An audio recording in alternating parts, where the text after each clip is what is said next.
India Legal presents Courts Roundup.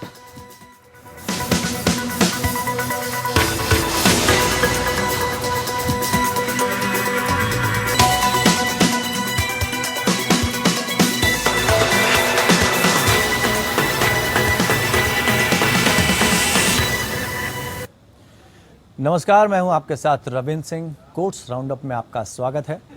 इस bulletin में अगले आधे घंटे में हम आपको कोर्ट से जुड़े तमाम छोटी बड़ी खबरों से रूबरू करवाएंगे। कोर्ट की कार्रवाई और सुप्रीम कोर्ट से लेकर हाई कोर्ट और लोअर कोर्ट्स तक के फैसलों को आपके सामने रखेंगे। आगे बढ़ने से पहले एक नजर डालते हैं हेडलाइंस पर। जगन्नाथ मंदिर परिसर खुदाई और निर्माण केस में सुप्रीम कोर्ट ने की अर्जियां रद्द। कहा, जनहित में किए जा रहे थे निर्माण कार्य, ये पब्लिक इंटरेस्ट लिटिगेशन नहीं, पब्लिसिटी इंटरेस्ट लिटिगेशन है।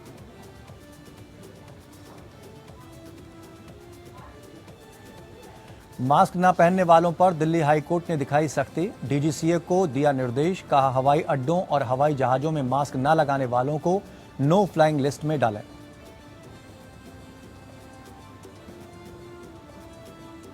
चीनी नागरिकों को वीजा दिलाने के मामले में कार्ति चिदंबरम की जमानत याचिका राउज एवेन्यू कोर्ट ने की खारिज।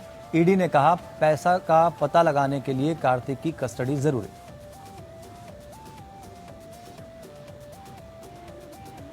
और धर्म परिवर्तन पर दिल्ली हाई कोर्ट ने कहा, धर्म परिवर्तन पर कोई रोक नहीं है जब तक कि जबरदस्ती ना की गई हो। हर किसी को अपना धर्म चुनने का है अधिकार।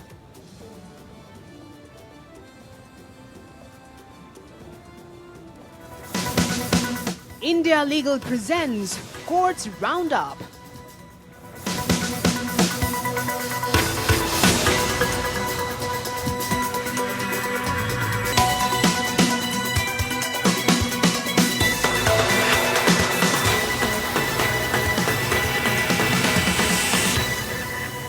तो कोर्ट्स राउंडअप में बढ़ते हैं खबरों में आगे। उच्चतम न्यायालय ने उस याचिका को खारिज कर दिया जिसमें पुरी के प्रसिद्ध श्री जगन्नाथ मंदिर में अवैध उत्खनन और निर्माण कार्य का आरोप लगाया गया था।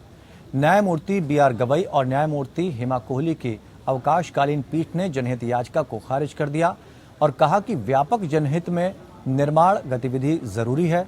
शीर्ष अदालत ने कहा कि जनहित के लिए इस्तेमाल होने वाली जनहित याचिका यानी PIL जनहित के खिलाफ है। शीर्ष अदालत ने कहा कि हाल के दिनों में जनहित याचिकाएं दायर किए जाने का चलन बढ़ा है। इस तरह के PIL पब्लिसिटी इंटरेस्ट लिटिगेशन है।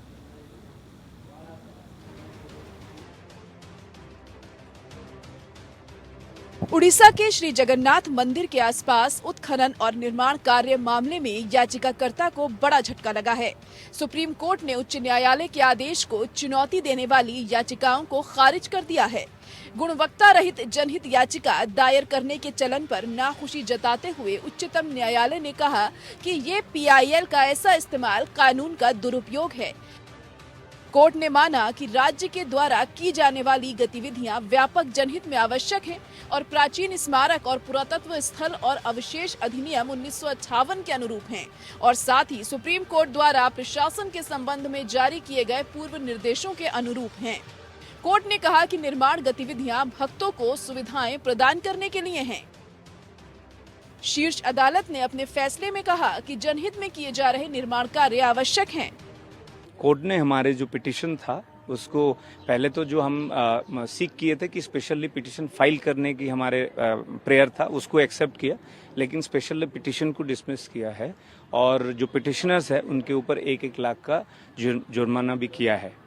हमारे ये था कि दो जो कानूनी तौर पर हमने कहा था कि एमसर एक्ट जो है वो वायलेशन हुआ है कहीं ना कहीं स्टेट गवर्नमेंट के द्वारा, तथा जो प्रोहिबिटेड एरिया में कंस्ट्रक्शंस हुआ था। सुप्रीम कोर्ट को स्टेट गवर्नमेंट कुछ हद तक समझाने में कामयाब हो गए। दरअसल मंदिर के आसपास उत्खनन कार्य को रोकने के लिए सुप्रीम कोर्ट में याचिका दायर की गई थी। कोर्ट ने इस मामले में अपना आदेश सुरक्षित रख लिया था। याचिका के अनुसार राज्य की एजेंसियां प्राचीन स्मारक एवं पुरातत्व स्थल और पुराविशेष अधिनियम 1958 की धारा 20A का घोर उल्लंघन कर रही हैं।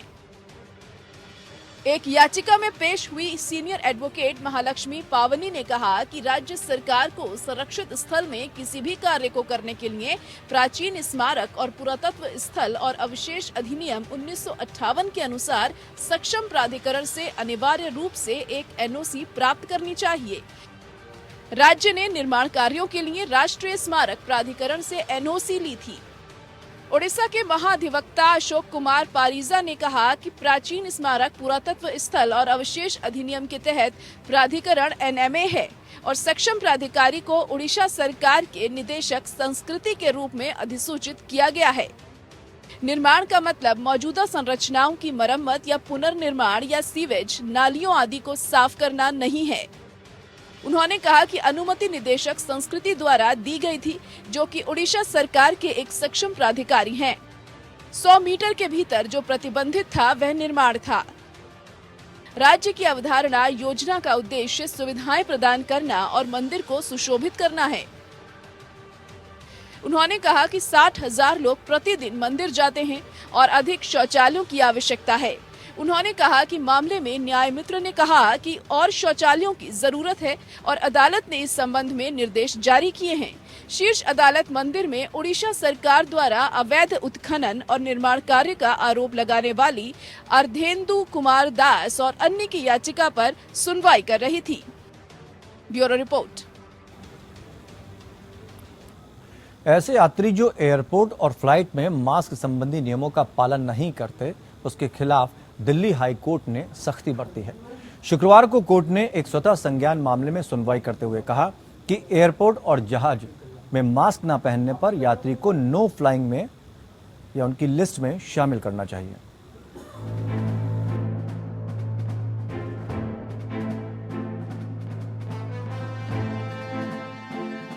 कोरोना के खतरे के बीच हाईकोर्ट ने एयरपोर्ट और प्लेन में फेस मास्क के नियम सख्ती से लागू करने का आदेश दिया है। कोर्ट ने कहा कि एयरपोर्ट और प्लेन में मास्क नहीं पहनने वालों पर भारी जुर्माना लगाया जाना चाहिए। साथ ही कोर्ट ने डीजीसीए को एयरपोर्ट और प्लेन के कर्मचारियों को यात्रियों और अन्य के खिलाफ नियमों का पालन नहीं करने पर कार्रवाई करने को कहा है। दिल्ली उच्च न्यायालय ने नागरिक उड्डयन महानिदेशालय या डीजीसीए से कहा कि वो हवाई अड्डों और हवाई जहाजों में मास्क अनिवार्यता और कोविड प्रोटोकॉल को लागू करने के लिए बाध्यकारी दिशा निर्देश जारी करे।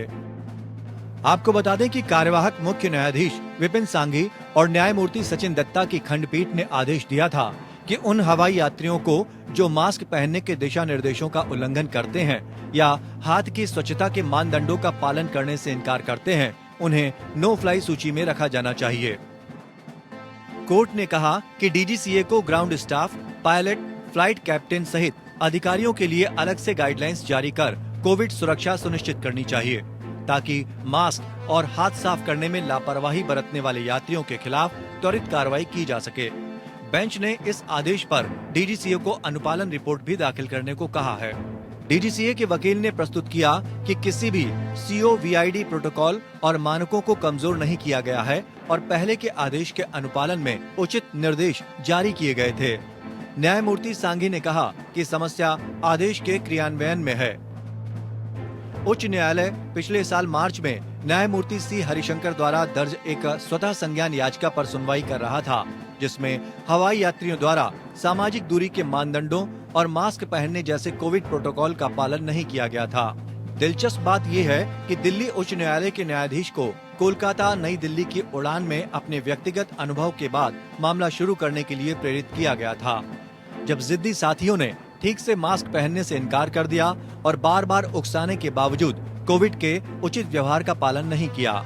एकल न्यायाधीश ने तब मास्क जनादेश और महामारी प्रोटोकॉल के लिए दिशा निर्देश जारी किए थे, जिसमें अनियंत्रित यात्रियों को नो फ्लाई सूची में रखने पर विचार करना शामिल था।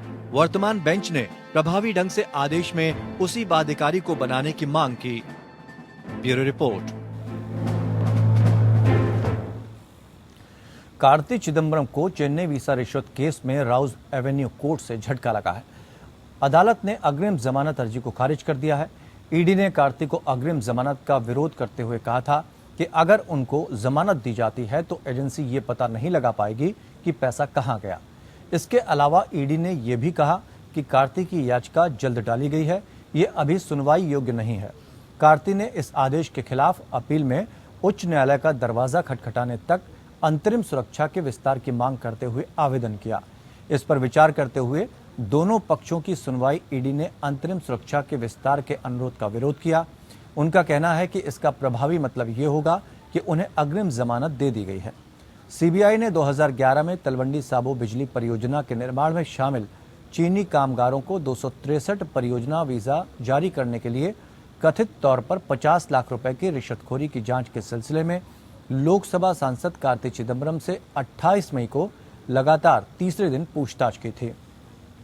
मामला 2011 का है, जब उनके पिता पी चिदम्बरम केंद्रीय गृह मंत्री थे। सीबीआई ने 14 मई को श्री कार्ति और अन्य के खिलाफ एक प्राथमिकी दर्ज की थी, जिसमें वेदांत समूह की company Talwandi Sabo power limited यानी टीएसपीएल के एक शीर्ष कार्यकारी द्वारा उन्हें और उनके करीबी सहयोगी एस भास्कर रमन को 50 लाख रुपए की रिश्वत देने का आरोप लगाया गया था। सीबीआई की प्राथमिकी में कहा गया है कि 263 चीनी कामगारों के लिए परियोजना वीजा फिर से जारी करना। आईटीएसपीएल पंजाब में पावर प्लांट लगा रहा था। प्रोजेक्ट वीजा बिजली और इस्पात क्षेत्र के लिए 2010 में पेश किया गया एक विशेष प्रकार का वीजा था, जिसके लिए विस्तृत दिशा निर्देश केंद्रीय गृह मंत्री के रूप में पी चिदम्बरम के कार्यकाल के दौरान जारी किए गए थे।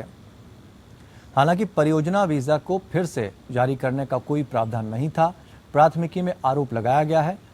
एजेंसी इस मामले में भास्कर रमन को पहले ही गिरफ्तार कर चुकी है।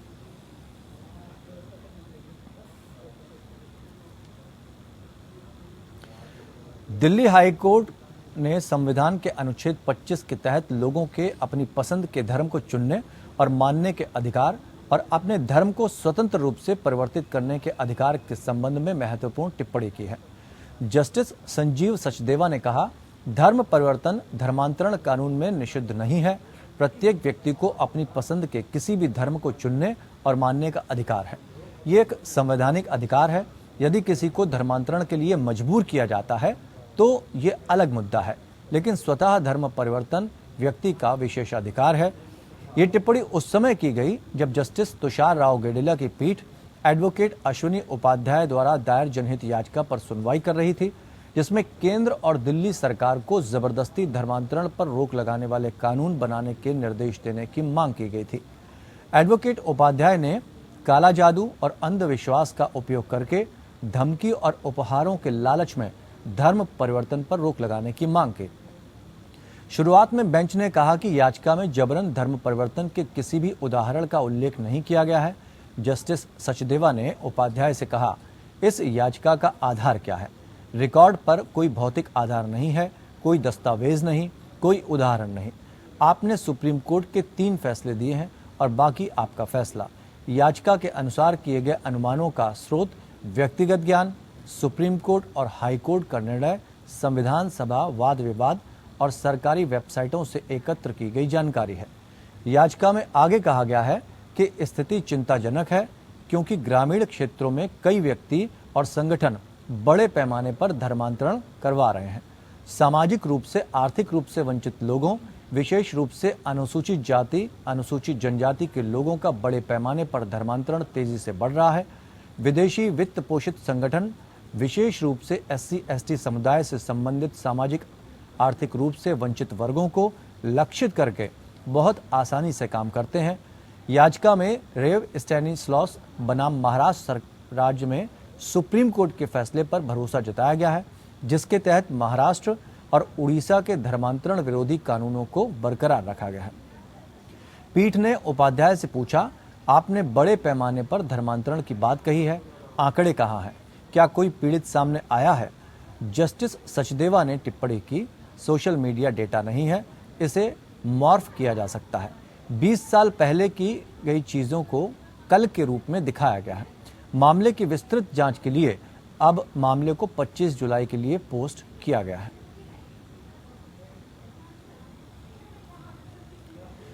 दिल्ली हाई कोर्ट ने प्रधान जिला एवं सत्र न्यायाधीश से नेगोशिएबल इंस्ट्रूमेंट्स एक्ट 1881 की धारा 138 के तहत लंबित या अनिश्चित काल के लिए स्थगित सभी मामलों की एक समेकित सूची मांगी है।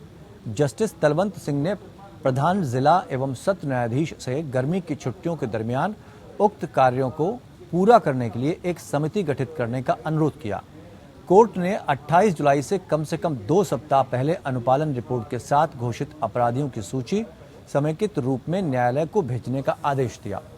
कोर्ट ने पहले एक विस्तृत रिपोर्ट मांगी थी जिसमें सिस्टम को सुव्यवस्थित करने के तरीके सुझाए गए थे ताकि उन व्यक्तियों के नाम और विवरण जिन्हें पुलिस मामलों में और शिकायत मामलों में घोषित अपराधी या घोषित व्यक्ति घोषित किया गया था उसे सार्वजनिक डोमेन में प्रकाशित किया जाता ताकि ऐसे व्यक्तियों को संबंधित न्यायालयों के समक्ष मुकदमों का सामना करने के लिए लाने के लिए और कदम उठाए जा सके। न्यायालय का विचार था कि घोषित अपराधियों या घोषित व्यक्तियों के नाम सार्वजनिक डोमेन में होने चाहिए ताकि कोई भी संबंधित नागरिक उक्त व्यक्तियों के ठिकाने के बारे में पुलिस की सहायता कर सके और इससे राज्य को भी मदद मिल सके। ये सुनिश्चित करने के लिए आगे कदम उठाने में मदद मिलेगी कि उन्हें न्यायालयों के समक्ष लाया जाए, जिसके बाद न्यायालय ने निर्देश दिया कि कार्य छुट्टियों के दौरान किया जाए और फाइलों की जांच की जाए, न्यायालयवार उचित सूची तैयार की जाए और उसके बाद उक्त सूचियां सुनवाई की अगली तारीख से पहले हाई कोर्ट को भेजी जाए। कोर्ट ने यह भी निर्देश दिया कि समेकित सूची दिल्ली पुलिस की ओर से आगे की कार्रवाई के लिए डीसीपी लीगल को भी भेजी जाए।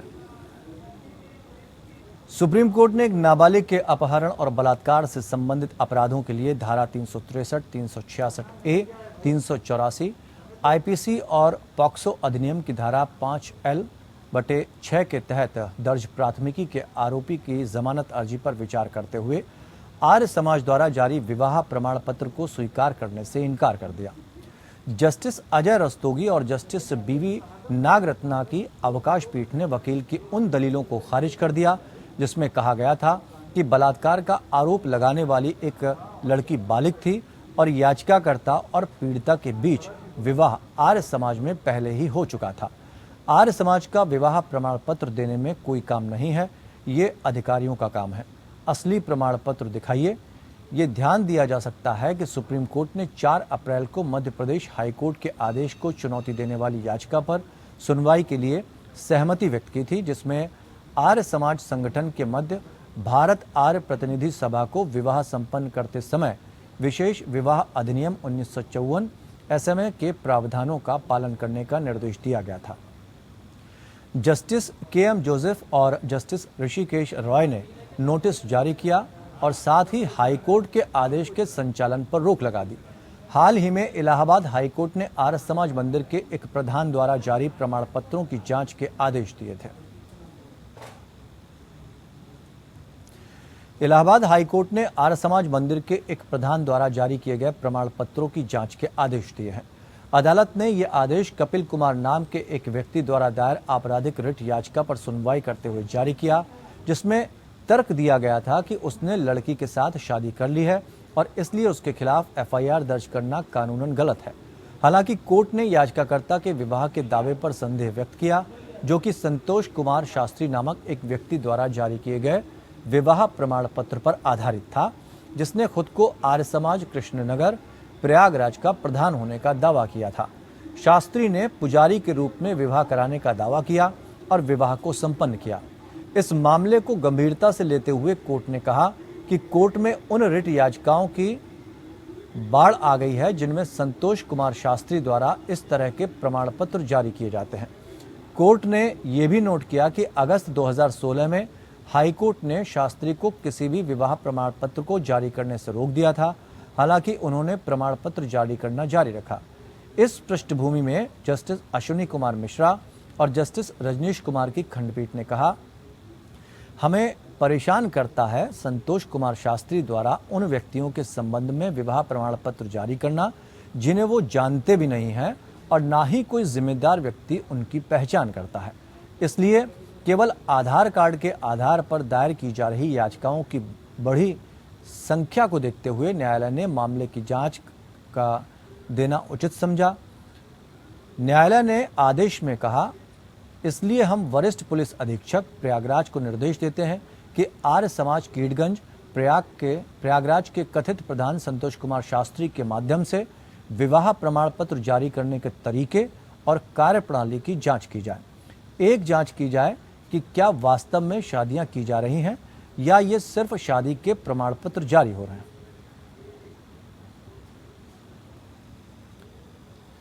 दिल्ली की एक विशेष एनआईए कोर्ट ने रुड़की आईएसआईएस मॉड्यूल मामले में 5 दोषियों को सजा सुनाई। उन पर भारत में आईएसआईएस का अड्डा स्थापित करने और कुंभ उत्सव के दौरान दिल्ली एनसीआर और हरिद्वार में आतंकी गतिविधियों को अंजाम देने की साजिश का आरोप था।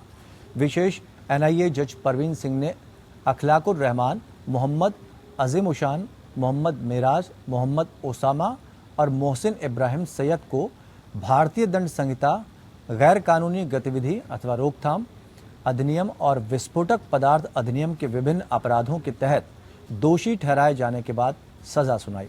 सभी दोषियों को यूएपीए के तहत 7 साल के कठोर कारावास और जुर्माना, आईपीसी अपराधों के तहत 5 साल के कठोर कारावास, विस्फोटक पदार्थ अधिनियम की धारा के तहत 5 वर्ष के कठोर कारावास और जुर्माने की सजा सुनाई गई है।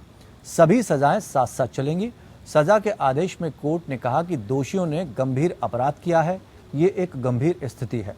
हालांकि ये नोट किया गया कि उन्होंने स्वेच्छा से अपना दोष स्वीकार किया और पश्चाताप का प्रदर्शन किया, जिससे शमनकारी परिस्थितियां उनके पक्ष में बनी। कोर्ट ने यह भी कहा कि हालांकि कुछ दोषियों को जेल में सजा दी गई क्योंकि उनका आचरण संतोषजनक नहीं था, लेकिन बातचीत के दौरान सभी दोषियों ने सुधार के प्रति अपना झुकाव दिखाया था। कोर्ट ने कहा जिन अपराधों के लिए दोषियों को दोषी ठहराया गया है वे भी ठीक हैं। हालांकि ये एक अच्छी तरह से स्थापित कानून है कि जुर्माना लगाने के लिए दोषियों के साधन और दोषियों की वित्तीय स्थिति को ध्यान में रखना होगा। सभी दोषी बहुत ही निम्न आय वर्ग से हैं और वास्तव में व्यक्तिगत रूप से कोई संपत्ति नहीं रखते हैं, इसलिए जुर्माना निचली तरफ होना चाहिए। तदनुसार गंभीर और कम करने वाली परिस्थितियों पर विचार करते हुए न्यायालय ने पाया कि दोषियों को अधिकतम सजा देने के लिए ये उपयुक्त मामला नहीं था। तो कोर्ट राउंड अप में फिलहाल इतना ही। जुड़े रहिए हमारे साथ। India Legal presents Courts Roundup.